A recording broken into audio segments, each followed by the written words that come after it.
Hi guys, today we are here to talk about the clinical based scenario in the acute cholecystitis.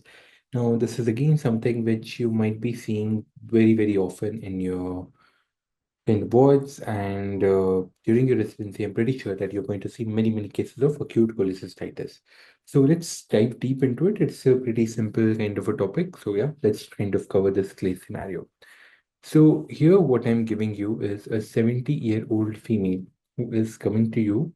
Okay, and the other thing is that there are multiple chronic medical conditions are there. So patient is basically 70 years old and she is diabetic, hypertensive, all those particular things are present in that particular patient. Okay, so patient is there, 70-year-old kind of a female with multiple medical conditions. Okay, so that is what is there.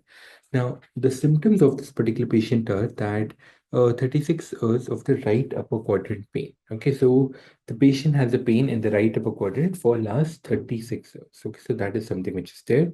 And then there is a subjective fever. Now, most of the times the patients are going to tell you that, you know what, I am having fever. And whenever you ask them, did you record your fever?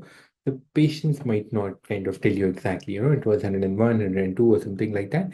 So this particular patient is saying that there's a subjective fever. I'm feeling that I have a fever. Okay. Now, when you ask the history in detail, there are the numerous prior episodes of postprandial right upper quadrant pain. Now, what do you understand by that? So, what she's going to say is that now, like since years together or months together, whenever I eat food, especially some fatty meal, I get a bouts of pain in the right upper quadrant. So, she will describe it like a colicky type of pain, the pain increasing in intensity and then it coming down. Okay, so numerous prior episodes of postprandial right upper quadrant pain, abdominal pain resolving after several hours. Okay, so the pain increases and then it comes down. Okay, so that is what is the history given by the patient. Occasionally, the patient also develops nausea and vomiting with the pain episode. So, along with the pain, the patient also develops some kind of nausea and vomiting. And you ask her that, you know what, do you have any icterus or something or itching in the skin or something?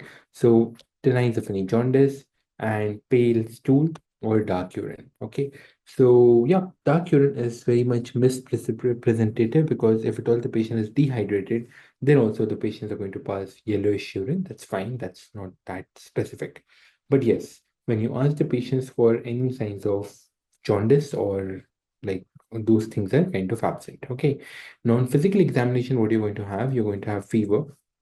Now you take the kind of temperature and the fever comes out to be 38.7, 38.5 degrees kind of Celsius. Now, normal vital signs otherwise. Okay, so it means that the BP and the pulse are kind of stable in this particular patient. On the abdominal examination, there is well-defined vertical midline incision. Okay, so you see that there is some like surgery which has been done in the past. There's marked tenderness to the palpation in the right subcostal region and there is a positive Murphy sign. Now, what do you understand by this particular positive Murphy sign? That when you kind of on deep palpation, there's something which is called as the catching of the breath. Now, what happens is that this gallbladder is inflamed. Okay, so when you do a deep palpation and the patient takes breath, this gallbladder comes and touches the upper surface of your hand. And because of this, the patient develops intense pain in the peritoneum and because of this, the patient basically catches the breath. Okay, so that is what you mean by a positive Murphy sign. Okay, now in the presentation, I'll just summarize. So there's a 70-year-old female patient who is having multiple comorbidities. And in the symptoms, the patient is basically having 36 hours of the right upper quadrant pain was there. And there was some kind of fever.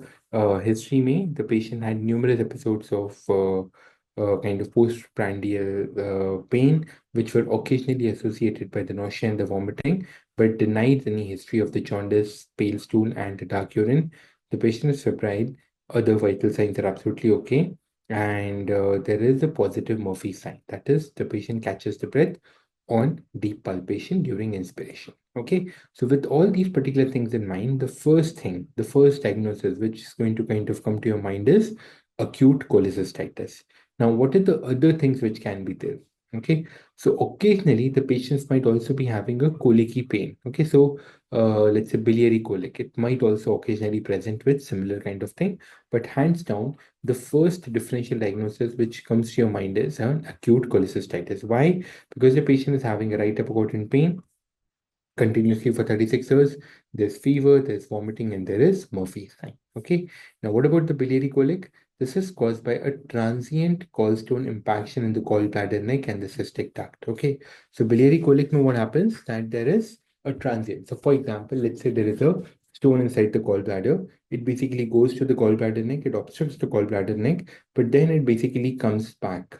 Okay, you're understanding my point. So this is what is called as a transient or an intermittent, what do you call as an obstruction of the gallbladder. Okay, so caused by a transient gallstone impaction in the gallbladder neck and the cystic duct. Okay, so the symptoms are postprandial right up quadrant pain. Okay, so after the meal, the patients are going to have pain. There's going to be the nausea. There's going to be the vomiting, lasting for several hours, and resolving spontaneously. So these particular things fit, but the fever. Okay, that is something which is not there. And here, like in the biliary colic, it usually resolves after a couple of hours. It is not prolonged for 36 hours.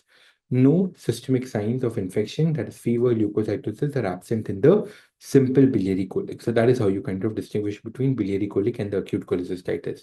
In the cholelocholithiasis, we saw it in the previous kind of session. In the cholelocholithiasis, what is going to be predominantly present is that there will be jaundice. Okay, so gallstones in the common bile duct, okay, can present with right upper quadrant pain, elevated liver enzymes, and the jaundice. Okay, so yeah, right upper quadrant pain is going to be constant. Even in choledocholithiasis, there will be prolonged pain. For 36 hours, the pain can be there, that's fine. But here, usually you're going to have an elevated liver enzymes and jaundice. These things are going to be present in the choledocholithiasis.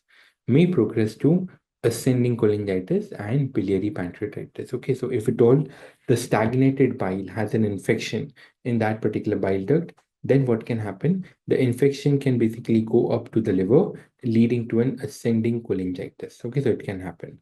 And let's say if at all this particular stone, which is present inside this common bile duct, if at all it goes further and it obstructs the pancreatic duct, then it can lead to what you call as a biliary pancreatitis. Okay, so that is what you need to understand about the choledocholithiasis. Okay, then what about the Mirizzi syndrome?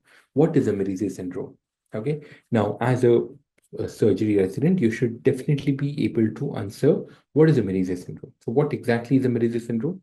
So, why people kind of get jaundice is when the stone is basically coming to the common bile duct and let's say it is impacted in the common bile duct. So that is one of the main reasons why the patients they land up into jaundice, right? Yeah. So gallstone leading to the jaundice is because of the choledocholithiasis.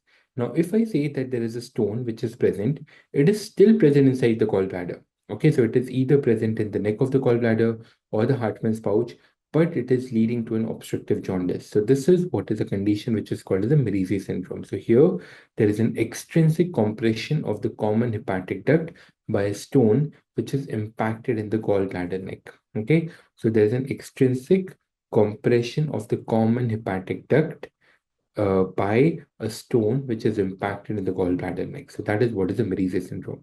Presents with jaundice and elevated liver function kind of test. Okay, so jaundice and elevated liver function test. That is what is the presentation of the Mirizzi syndrome. Acute A-calculus cholecystitis. Okay, now this can happen in elderly patient who are basically again having a lot of comorbidities and who are basically in ICU or something like that. In those particular patients, this acute A-calculus cholecystitis can happen here. The signs and symptoms are exactly that of a acute cholecystitis. The only difference is that in the acute calculus cholecystitis, there is a stone which is present. In the acute A-calculus cholecystitis, the presence of stone is not there. So there is absence of the stone in the acute A-calculus cholecystitis. So occurs without the gallstone, okay, and common in critically ill patient and hospitalized patients. So usually you will be having very elderly patient who is having uncontrolled diabetes, hypertension, everything, and has been managed in the ICU for a prolonged period of time. And now the patient is landing up into the right upper quadrant pain and all those things. Okay. Other non-biliary causes of the right upper quadrant pain, that is gastroenteritis, acute hepatitis, these are the very, very rare causes, that's fine. Peptic ulcer disease and the bowel obstruction. I would recommend that if at all this kind of question comes in your exam, don't mention all these things because it will be very difficult for you to kind of explain. If the examiner presses, oh, what else can be? What else it can be? You should tell this at last.